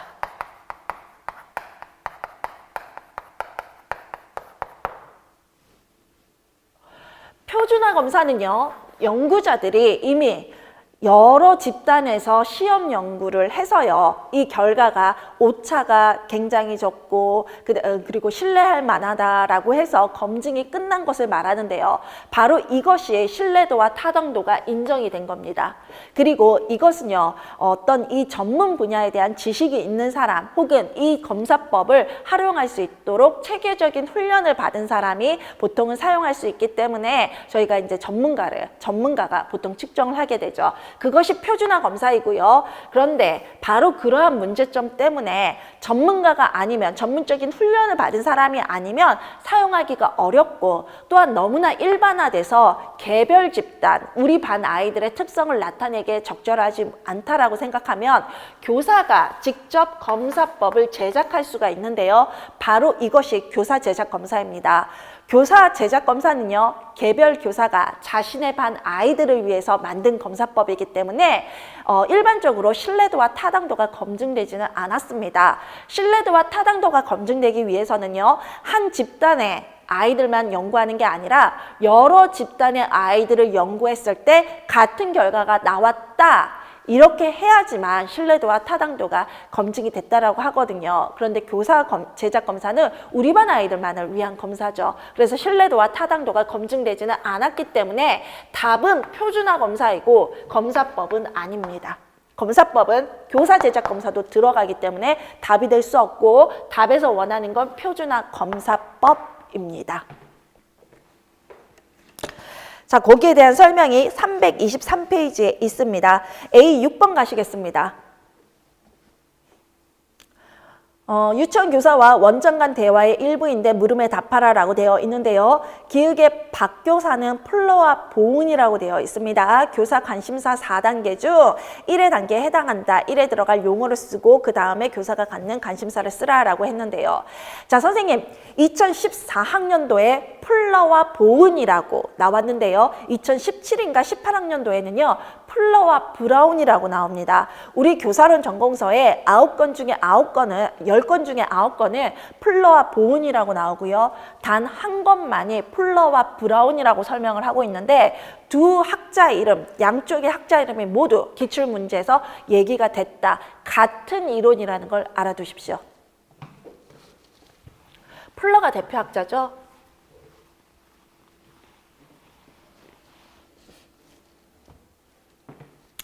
플러와 플로아 보은 혹은 플로아 브라운의 교사 관심사 이론은요. 첫 번째가 교직 이전 단계입니다. 두 번째가 생존 단계이고요. 생존에 대한 관심사 단계이고요. 세 번째가 교수 상황에 대한 관심사 단계이고요. 네 번째가 학생에 대한 관심사 단계입니다. 교직 이전은요. 선생님들께서 교사가 되기 전에 교사 양성과정, 즉 대학에서 유아교육을 배우는 때를 말하는데요. 이때는 교사라는 사람과 그리고 학생에게 이상을 비합리적인 시선으로 본다라고 합니다. 교사를 현직 교사를 너무 비판적으로 보는 시각을 가지기도 하고요. 또 아이들에 대해서는 천사다라는 환상을 가지기도 한다라고 합니다. 두 번째 단계에서 생존에 대한 관심사 단계는요. 내가 교사가 돼서요. 선생님들이 이제 초임이나 첫 여러 해를 말하는데요. 이때 내가 이 교직 생활을 견뎌낼 수 있을까? 교사로서 할 수 있는 것들을 모두 다 해내서 교직 생활을 계속할 수 있을까라는 자신의 생존에 관심을 가지게 된다라고 합니다. 그 다음 단계가 되면은요. 내가 올바른 교육 혹은 아이들에게 효과적인 교육을 하고 있냐를 생각하는 게 3단계고요. 4단계는 다시 학생에 대해서 관심을 가지는데요. 1단계가 학생에 대한 환상적인 관심사였다라면 4단계는요. 학생에 대한 개개인에 대한 합리적인 관심사입니다. 개개 유아의 특징을 알아보기도 하고요. 우리 반 아이들의 특징을 알아보려고도 하고요. 그리고 전체적인 아이들의 발달 상황을 알아보려고도 하죠. 그래서 굉장히 객관적이고 이성적인 시선으로 합리적인 시선으로 아이들에게 관심을 가지는 시기를 학생에 대한 관심사 단계라고 합니다. 그렇다 하면 기획의 박 교사는 어느 단계에 속하냐라고 하고 있는데요. 아이들과 하고 싶은 활동은 많은데 어떻게 하면 효율적으로 할 수 있을지 고민이 많아요. 어떻게 하면 수업에서 보다 효과적으로 발문을 할 수 있을지, 새로운 교수법을 활동 유행에 따라 어떻게 적절하게 적용할 수 있을지에 대해서도 관심이 많아요. 그러면 수업하는 방법, 교수 방법에 대해서 관심이 많기 때문에 교수 상황에 대한 관심사 발달 단계고요. 자, 1에 들어갈 용어를 쓰라 그랬는데 단계는 나왔죠. 그래서 교수 상황에 대한 관심사가 답입니다. 관심사가 답이고요. 단계는 적으실 필요 없어요. 그 다음에 1의 다음 단계에서 교사가 갖는 관심사 한 가지를 적으라 그랬잖아요. 그래서 답은 학생이에요. 지금 여기서는 발달 단계를 적으라는 게 아니라 갖는 관심사가 뭐냐 그랬으면 요 앞부분 학생에 대한 관심사에서 학생만 적으시면 됩니다. 왜? 관심사가 뭐냐? 학생이다. 이게 답이니까요. 그래서 지금 소문제에서 어디까지를 답으로 요구하는지 보십시오. 자, 같은 1번 문제지만 첫 번째 1에 들어가는 건 교수 상황에 대한 관심사까지가 답이고요. 그 다음에 1의 다음 단계 관심사에서 묻는 건 답은 학생만 답입니다. 그래서 발달 단계를 묻는지 혹은 관심사까지 써야 되는지 혹은 그 앞부분 무엇에 대한 관심사, 무엇에만 해당되는 걸 써야 되는지 잘 구분하셔서 그 부분만 답으로 쓰시기 바랍니다. 자, 선생님 저희가 칼채점이라고 하는 거 그런 해에는요. 정확히 쓰라는 부분만 썼는지도 답으로 그런 답만 답으로 인정할 수가 있습니다. 지금 선생님들 실력이 굉장히 비슷하시거든요. 그래서 시험 상황, 그날 어떤 감정으로 시험을 보셨는지, 어떤 상황으로 자신의 어떤 감정적인 걸 잘 컨트롤 하셨는지 그런 부분이 시험에 점수에 영향을 많이 미치는데요.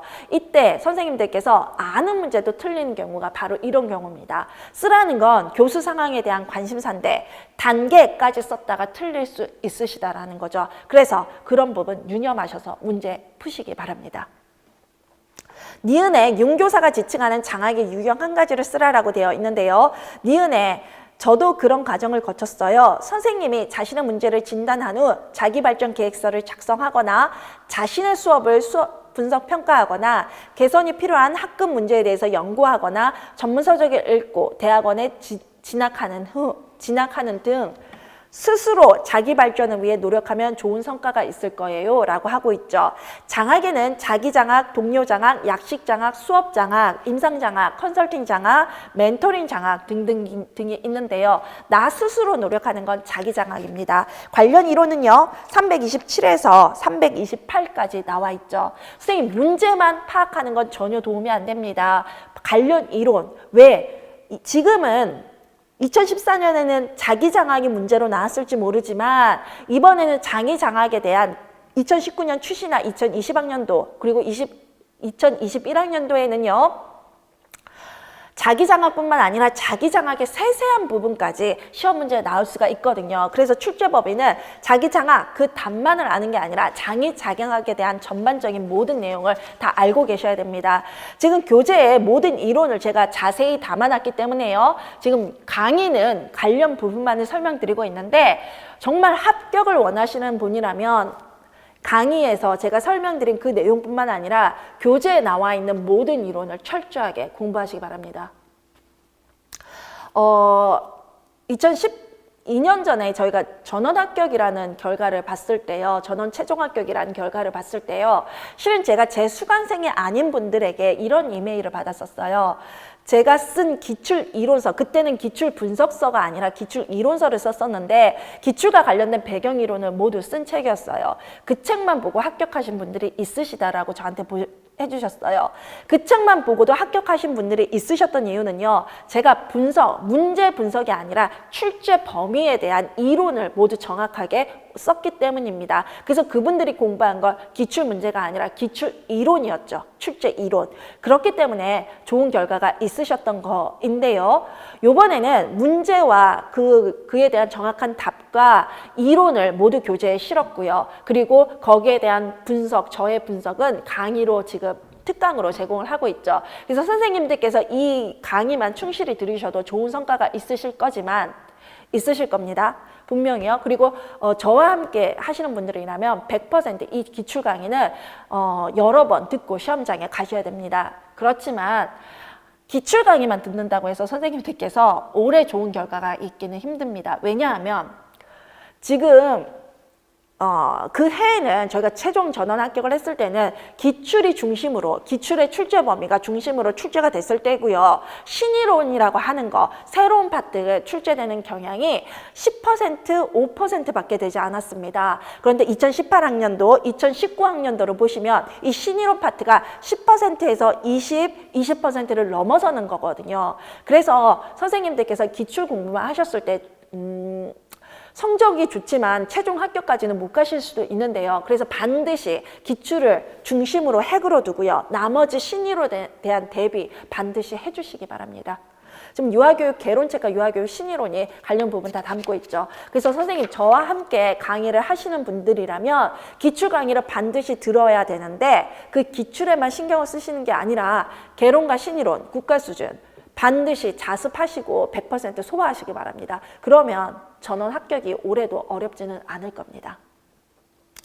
자, 2번에 문제 보시기 바랍니다. 3번에 들어가는 거죠. 3번입니다. 하위 문제 3번. 현재 실시되고 있는 유치원평가는 유아교육법을 근거로 하는데요. 디귿과 관련해서 유치원평가의 평가 항목 중 교직원의 인사복지 및 전문성이 포함된 평가 영역 한 가지를 쓰라라고 되어 있습니다. 선생님, 이 문제의 답을 아시려면요. 선생님들께서 유치원 평가라는 것을 평가에 대한 전반적인 이해가 필요한데요. 왜냐하면 이 문제는 몇 주기를 기준으로 하냐에 따라서 답이 바뀌기 때문입니다. 지금 현재 2019년에는요. 제4주기입니다. 제4주기 유치원 평가를 하고 있는데요. 이게 언제 시행이 됐냐면 2017년부터 시행이 돼서 2019년까지입니다. 유치원 평가는 3년을 기준으로 주기가 바뀝니다. 자, 3주기는요. 2016년에서 그러면 2014년이 되는 거죠. 그럼 2주기는요. 2013년에서 그러면 2011년이 됩니까? 그리고 1주기는요. 2010년에서 2008년이 되죠. 그래서 2008년부터 3년을 주기로 주기가 바뀌고 있는데요. 3년이 의미하는 거 말씀드리겠습니다. 4주기는 2017년, 2018년, 2019년인데요. 이렇게 3년이 되어 있는데요. 3년으로 주기가 되는 이유는 3분의 1씩 참여를 하는 거이기 때문입니다. 무슨 말씀이냐면요.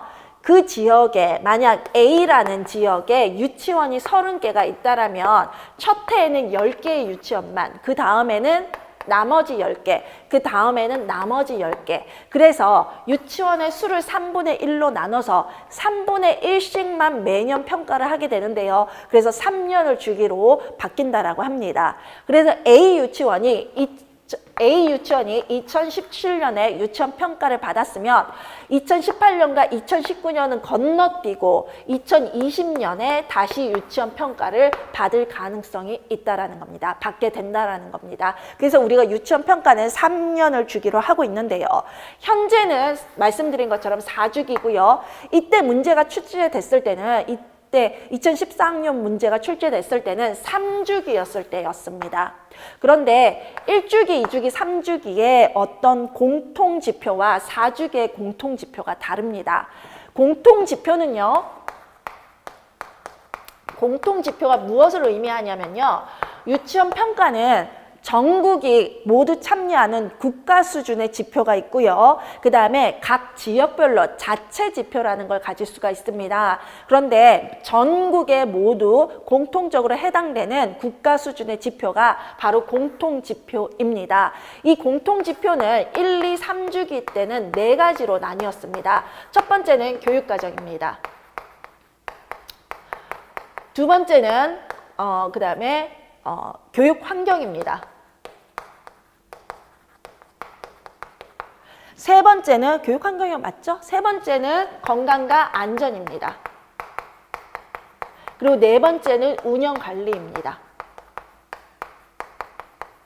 그래서 이렇게 1주기, 2주기, 3주기 모두 공통지표의 영역이 4영역으로 나뉘면서 교육과정, 교육환경, 건강 및 안전, 운영관리가 됐었는데요. 자, 4주기에 와서 다릅니다. 4주기.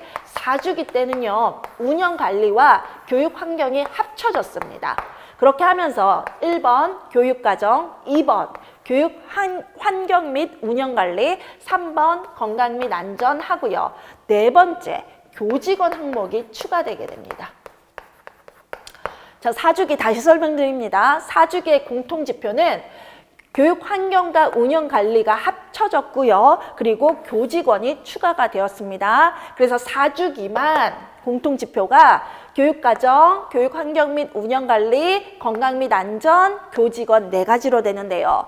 여기 그 자료가 328페이지부터 3주기와 4주기가 설명되어 있죠. 거기에는 평가 영역뿐만 아니라 평가 지표, 평가 요소까지 지금 제가 실었는데요. 이거 암기하시고 보셔야 됩니다.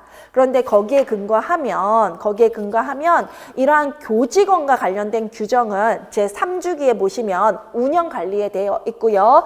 329페이지입니다. 329페이지에 보시면 교직원의 근무 여건 및 전문성 제고가 운영관리에 들어가 있죠. 근데 4주기 한번 보시겠습니까? 4주기에 보시면 교직원에 해당이 됩니다. 교직원이라는 영역에 교직원의 근무 환경과 초복지 전문성 원장의 리더십까지 들어갑니다. 그래서 답은요. 이때의 답은 제3주기를 근거로 하면 운영관리가 답이고요. 그런데 현대의 제4주기를 근거로 하면 교직원이 되는데요. 제가 거기에 제1차, 2차, 3차 유치원 평가 기준 했는데 주기로 바꿔주세요. 제1차, 2차, 3주기 유치원 평가, 그 다음에 교직원을 4주기를 그 교직원 뒤에는 4주기 유치원 평가 기준으로 바꿔주세요. 그래서 몇 주기를 중심으로 하냐에 따라 답이 다르고요. 당시에 선생님들이 가신다면 그 몇 주기를 근거로 하는지를 꼭 보셔야 되는데 여기에서는 현재 실시되고 있는 유치원 평가라 그랬어요. 당시는 2014년이었으니까 현재 그때는 제3주기를 기준으로 하고 있었고요. 그래서 그때 기준으로 하면 답이 운영관리이고 현재 기준으로 하면 교직원으로 바뀐다는 거 알아두시기 바랍니다. 자, 4번 문제 보시겠습니다. 유아교육법에 제시된 교사 자격 기준의 일부인데요. 리을에 들어가서 A에 들어갈 숫자를 쓰라라고 되어 있습니다. 선생님 이 문제는 법에 대한 문제인데 이 법에 대한 문제 교사 자격 기준 선생님들 반드시 암기하셔야 됩니다. 333페이지에 나와 있죠. 선생님들이 대학을 졸업을 하실 때 2급 정교사 자격증을 받으실 건데요. 여기에 3년의 교육 경력을 가지고 연수 재교육을 받게 되면 1급을 받습니다. 그리고 1급을 받은 후 3년의 교육 경력을 가지고 더 추가적으로 가지고 연수를 받으면 원감 자격증이고요. 그 다음에 또 거기에서 3년의 교육 경력에서 또 이제 연수를 받으면, 재교육을 받으면 원장 자격증을 받을 수 있습니다. 문제에 나온 부분은요, 전교사 1급에 대한 부분이네요. 유천 전교사 2급 자격증을 가진 사람으로서 3년 이상의 교육 경력을 가지고 소정의 재교육을 받은 자가 1급을 받을 수 있죠. 거기에 들어갈 숫자는 3만 쓰시면 됩니다. 여기에서 문제는 A에 들어갈 숫자만을 쓰라 그랬기 때문에 3년이 아닌 3을 쓰시면 되는 겁니다. 자, 7번 가시겠습니다. 7번, 기역에 해당하는 기본 동작의 유형을 쓰라 그랬는데요. 제가 전 시간에 말씀드렸을 겁니다. 기본 동작이라 하면 이동, 비동, 기본 동작이라고 하면 이동, 비동, 조작 운동을 말하고요. 동작의 유형이라 하면 이동의 하위 요소, 비이동의 하위 요소, 조작 운동의 하위 요소가 들어가게 되죠. 여기서 묻는 거는 기본 동작의 유형 중에서 고르라고 했으니까 비이동이냐, 이동이냐, 조작이냐를 묻고 있습니다. 기역 한번 보시겠습니다. 솔방울로 나무 기둥을 향해 던진다. 자, 조작 운동의 정의는요, 이동 운동이나 비이동 운동을 사물과 함께 했을 때는 조작 운동이 되는 겁니다. 그래서 여기에서는 사물이 무조건 들어가면 조작이 되는데요. 솔방울을 나무 기둥을 향해 던지는 활동이기 때문에 사물을 사용했기 때문에 조작적 동작이 됩니다. 답은 조작적 동작이고요. 니은과 디귿에서 교사가 재민이와 수인이에게 제안한 활동의 기초 체력을 쓰라 그랬는데, 기초 체력은 선생님 거기 이론 보시면 338페이지 보시면 기초 체력의 요소에는 근력과 유연성과 순발력과 민첩성과 지구력과 평형성이 들어간다. 이것이 바로 그 교육부 자료에서 제시한 체력의 요소다라고 말씀을 드렸어요. 그리고 평형성은 균형감과 균형성과 동일한 용어다라고 말씀을 드렸는데요. 자, 이 체력의 요소에서 재민이가 할 수 있는 거 있잖아요. 열을 셀 때까지 철봉에 매달려 볼까? 열을 셀 때까지 오래 철봉에 매달려 보는 거죠. 요것은 지구력입니다. 선생님 답으로 근지구력 하셔도 됩니다. 그리고 철봉에 매달려 보는 것들이 근력에 해당되는 거 아니냐라고 하면 맞습니다. 그 부분은. 그런데 여기에서는 철봉에 매달려 보는 게 그 자체를 말하는 게 아니라 매달려서 열을 셀 때까지 오래 참을 수 있냐, 오래 매달릴 수 있냐를 묻고 있기 때문에요. 여기서 얘기하는 기초 체력의 요소는 지구력이 답이 됩니다. 근지구력 동의어로 인정이 됩니다.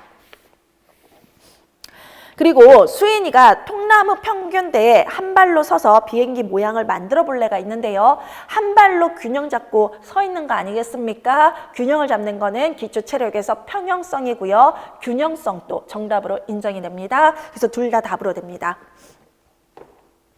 자, 교육부 자료에는 평형성이라고 쓰고요. 해설서는 균형성, 균형감이라고 쓰고 있습니다. 그래서 모두 답으로 인정이 됩니다. 자, 동작의 공간 요소에 보시겠습니다. 동작의 공간 요소에는 라반이 얘기했죠. 방향, 범위, 경로, 수준 등등이 있다라고 했습니다. 그것이 라반의 동작의 기본 요소에 해당하는 건데요. 라반 이론이 339페이지에 나와 있는데 거의 매년 시험 문제로 출제가 됩니다. 그 이론 아시고 공부하시기 바라고요. 자, 여기에서는 경로만을 보겠습니다. 경로는요, 선생님들이 몸을 움직였을 때 바닥에 그려지는 선 혹은 공간에 그려지는 선인데요. 나비가 하늘을 날아가는 그 선, 따라가는 그 모습도, 움직이는 그 선도 경로 또는 진로에 해당이 되고요. 선생님들이 걸어갈 때 바닥에 그려지는 선도 경로, 진로가 됩니다. 경로, 진로는 동의어입니다. 경로가 포함된 동작을 리을에서 찾아서 그 동작을 포함하는 교사의 언어적 반응을 쓰라 그랬는데요. 자, 바닥에 그림이 그려지는 걸 찾으시면 되죠. 교사가 이렇게 말하는 거 선생님 보이십니까? 아, 주은이는 리을에서 찾아 교사의 반응을 쓰라 그래갖고 했네요. 그래서 찾아 쓰라가 아니라 리을에서 경로가 포함되는 동작을 찾아서 그 동작을 포함하는 교사의 언어적 반응 한 가지를 선생님들께서 쓰시는 거네요. 그럼 리을 한번 보시겠습니다. 저는 다람쥐처럼 높게 뜰 거예요. 높낮이 개념이 나와 있죠. 높이 개념이. 그 다음에 나는 이렇게 쭉 뻗어볼 거예요. 에어는 몸을 작게 움직였다가 쭉 뻗게 되면 좁게 있다가 넓게 되죠. 그래서 범위에 해당이 됩니다. 그 다음에 주은이가 저는 동그랗게 달팽이처럼 돌 거예요 라고 되어 있는데, 선생님 달팽이처럼 돌 거예요는 몸을 요렇게 도는 게 있고요. 또 선생님들이 이렇게 공간에 달팽이처럼 공간을 만들어가면서 도는 게 있는데요. 자, 그림 보시면 주은이란 아이가 그냥 이렇게 뱅뱅뱅뱅 도는 게 아니라 바닥에 이러한 선을 그려가면서 돌고 있는 걸 보이고 있죠. 요것을 선생님들께서 정확하게 언어적으로, 교사가 언어적으로 표현해야 되는데요. 우리 아이의 모습 보니까 밖에서 안으로 향해서 모양을 그리고 있네요. 그래서 저는 주은이는 달팽이 등의 요 모양을, 바닥에 그려지는 모양을 표현하기 위해서 소용돌이 모양처럼 원 밖에서 안으로 향해 동그랗게 돌고 있구나 라고 얘기를 했습니다. 주은이는 달팽이처럼 동그랗게 돌고 있구나 라고 표현을 하시면요, 경로가 표현이 안 됩니다. 그래서 애가 이렇게 바닥을 이렇게 들어가면서 걷는 게 아니라 그냥 이렇게 제자리에서 도는 것도 달팽이처럼 도는 거잖아요. 그래서 이렇게 표현을 하시면 경로 표현이 안 나옵니다. 그래서 저처럼 주은이가 바닥에 무언가 그림을 그리면서 걷고 있다라는 거, 돌고 있다라는 걸 정확히 언어적으로 표현해 주시기 바랍니다. 4번 문제 보시겠습니다. 미음 활동과 관련된 거라고 되어 있는데요. 이 활동과 관련된 3호세 누리과정 신체운동 건강 영역의 세부 내용을 쓰라라고 되어 있습니다. 일단 지선이, 재민이, 주은이는 5세라고 문제에 나와 있습니다. 앞에 문제 보시면 5세 반 숲활동해라 돼 있죠. 그래서 지선이와 재민이와 지윤이는 5세 아이들이고요. 몸으로 다람쥐처럼 펄쩍펄쩍 뛰는 거, 쭉 뻗는 모습, 그 다음에 달팽이 모양으로 도는 모습을 다양하게 표현했다라고 하는데요. 요것이 5세 세부 내용 중에서 신체 각 부분의 특성을 이해하고 활용하여 움직인다에 해당이 됩니다. 잠깐 교재 한번 보시겠습니다. 교재에 보시면요, 신체 각 344페이지입니다. 344페이지에 신체 각 부분의 특성을 이해하고 활용하여 움직인다는 유아가 자신의 신체에 대한 관심과 탐색을 보다 적극적으로 추구하고 자신의 신체 능력을 구체적으로 인식할 수 있도록 하는 내용이다. 만 4세, 5세 유아가 자기 신체의 구조, 신체 각 부분의 기능과 역할 등에 대해서 알아보고 자세나 동작을 바꾸거나 몸을 이동하는 신체 움직임에 능숙해질 수 있는 경험을 갖도록 한다. 지금 아이들이 한 활동이 바로 자세나 동작을 바꾸거나 몸을 이동하는 활동이었죠. 그래서 이 세부 내용이 답으로 됩니다. 그럼 8번 문제 가시겠습니다. 마지막 8번 문제요. 가는 5세 반 이야기 나누기 장면이고 다는 실외 놀이터에서 일어난 상황의 일부라고 되어 있습니다. 자, 기역에 들어갈 말 한 가지를 쓰라 그랬는데 기역이 지금 교통표지판을 가지고 있죠. 자전거 모양의 교통표지판이네요. 자, 선생님이 보여주는 표지판 잘 보세요. 파란색 바탕에 흰선으로 자전거가 표시되어 있는 둥근 표지판을 보여주며 이 표지판은 뭐뭐뭐라고 해요인데요. 선생님 답으로 자전거 전용 도로인데요. 347페이지에 주변에서 흔히 보는 표지판들 하면서 제가 교재에 이 표지판들을 실었죠. 그런데 이 교재 표지판은요, 칠 대 안전에 나오는 표지판입니다. 그런데 요거는 제가 100% 암기를 하고 가셔야 된다. 2019학년도에 우리 선생님들께 그렇게 말씀을 드렸는데, 그래서 2019학년도에 실제 여기에서 교통 표지판 2개가 시험 문제에 나왔거든요. 이때 우리 선생님들 중에 정말 소수가, 아주 극소수긴 합니다만 이런 것까지 암기해야 돼요 라고 하셨었어요. 그러면서 암기를 안 하고 가신 분들이 있으셨는데 당연히 답을 못 쓰셨겠죠. 자, 7대 안전에 나오는 교통표지판은요, 반드시 선생님들이 암기하셔야 됩니다. 2014학년도에도 분명히 교통표지판에 명칭을 붙는 문제가 나왔고요. 2019학년도에도 나왔고 앞으로도 계속 나올 수가 있습니다. 그래서 강사가 내는 자료는 100% 소화하시고 가시는 게 맞습니다. 거기에 보시면 그 교통표지판, 2014년의 교통표지판은 자전거 전용 도로라고 나와 있네요. 그래서 답은 자전거 전용 도로입니다. 2019학년도에 나왔던 게 어린이 보호입니까? 어린이 보호와 또 다른 것들이 하나 나왔죠. 그래서 그것도 여기에서 나왔습니다. 7대 안전에서. 꼭 보십시오. 뭐 3, 5세 누리과정 중 교통안전 지키기의 세부 내용에 근거해서 니은이 3세 유아에게는 적합하지 않은 이유 한 가지를 쓰라라고 되어 있습니다. 니은. 교실에서 이야기 나눈 내용을 기억하고 있지? 자, 이제 규칙을 잘 지키며 자전거를 타도록 하자라고 되어 있는데요. 이 자전거 안전 규칙, 여기에 근거해서 3세 아이에게 적합하지 않은 이유는요. 자, 선생님, 그 교재 348페이지를 보시면요. 348페이지를 보시면 교통안전 규칙을 알고 지킨다는 4세와 5세에게 요구하고 있어요. 그리고 3세는 교통안전 규칙을 안다 해서 그칩니다. 그런데 우리 교사가 3세 아이들을 지도하면서